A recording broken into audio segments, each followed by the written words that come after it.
It's the only place in the world I've seen people with snow blowers on their roofs to clear off the snow from their roofs so they don't cave in.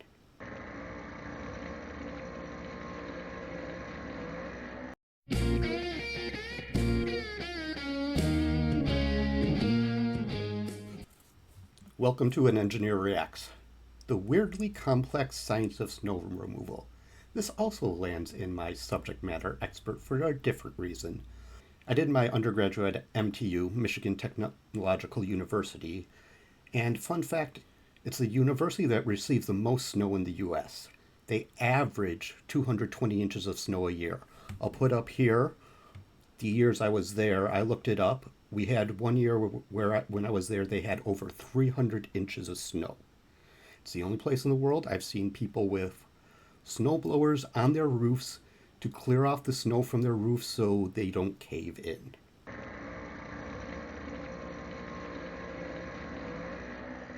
There has to be some sort of YouTube people do the stupidest shit during the winter storm thing. I'm gonna put it up.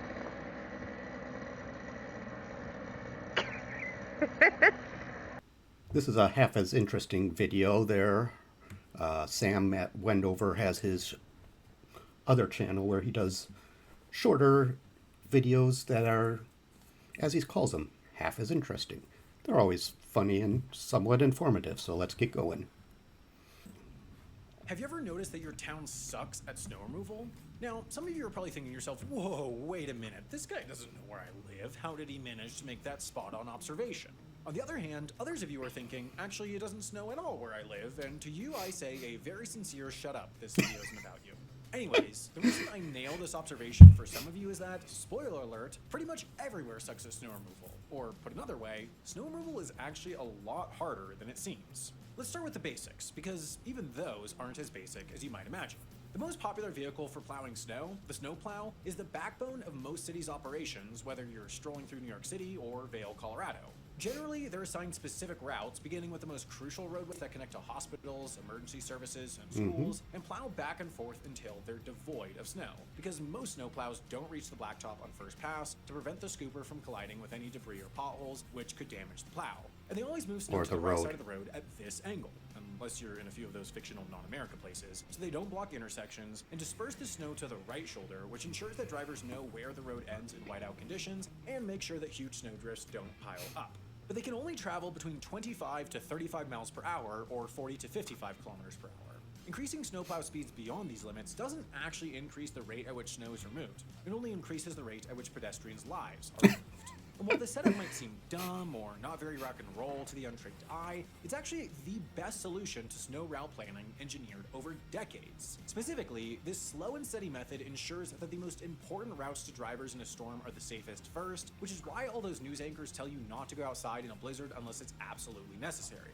In New York City, the setup means snowplows have to make several passes on 19,000 miles or 30,000 kilometers of roadways, That's a lot. 3/4 of the Earth's circumference, after a snowstorm, which takes days. In fact, the city spent $12 million per fallen inch of snow plowed in 2020 alone.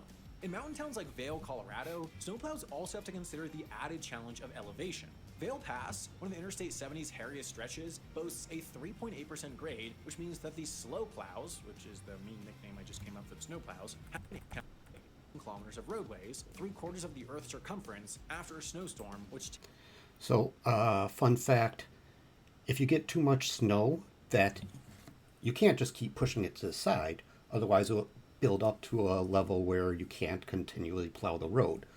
Houghton, Michigan, where MTU is located, they would drive truck-sized snowblowers down the middle of the road with dump trucks behind it, shooting the snow back into the dump truck till it was full, then pulling and driving away and coming back with another one.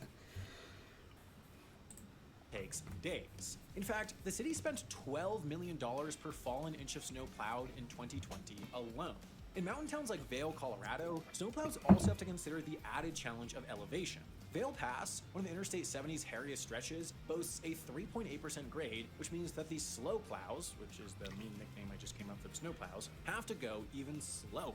And to make matters even more complicated, the altitude in towns like Vale make it more likely that snow and ice refreezes overnight, which means plows run 24/7 until a storm passes. But that's just snowplows. Much like British food, snow removal can be significantly aided by adding lots of salt. Most cities use salt to lower the freezing point of water, which prevents ice from forming in the first place, or breaks it up depending on when you apply it. According to Vox, 26 states dumped 17 million tons of salt on the roads in 2013.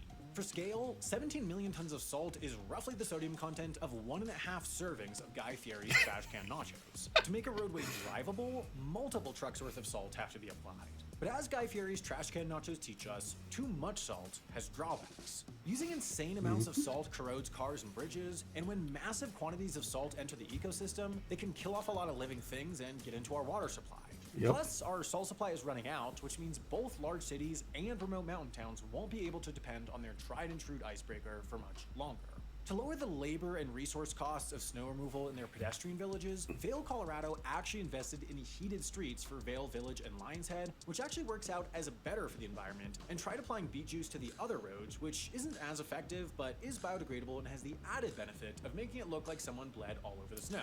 Given the inherent limitations of snowplows and salt, some cities have tried to innovate, which has led to some, well, let's call them interesting solutions. Because of how many streets it has to plow and how much snow can accumulate, New York City invested in giant hot tubs jerry-rigged to dump trucks. Instead of letting the local children have a magical winter morning sledding in the streets, the city brings out industrial-sized melters that can turn 240 gallons or 900 liters of snow per minute into slightly less magical water, which then gets sent to one of the city's not at all magical wastewater treatment plants. Surprisingly, this is Not the magical best at all. solution to get rid of snowdrifts and I've been doesn't to require the multiple hot tubs ones. to be at hot tub level temperatures. The snow will melt in water with a temperature of 40 degrees Fahrenheit or about 5 degrees Celsius. But this entire process of plowing, salting, and hauling doesn't even cover sidewalks or driveways, because in most towns or cities, they require tenants, landlords, and residents to clear ice and snow from them, which is great for ambulance chasers, but not great for everyone else. The good news is, if you break your ribs walking to work, you can sue your neighbor. So, in conclusion, to get rid of snow, cities have to plow roads with giant, expensive snow plows that can only drive very slowly, or they can cover the roads in corrosive salt that is also running out, or they can attach a giant hot tub to a dump truck and see where the day takes them. And while it often doesn't work very well, just remember it's all done with the noble intention of robbing you of a snow day. Whether you're reading the weather forecast or the opinion section or the current happenings of Harry and Meghan, you probably...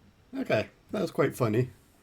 Well, thanks for joining me on another quick video, and thanks for everybody who's subscribed and liked and commented. Those boost my algorithm numbers, so the more people do those things, the more people see my videos. So thanks for everyone doing any of that.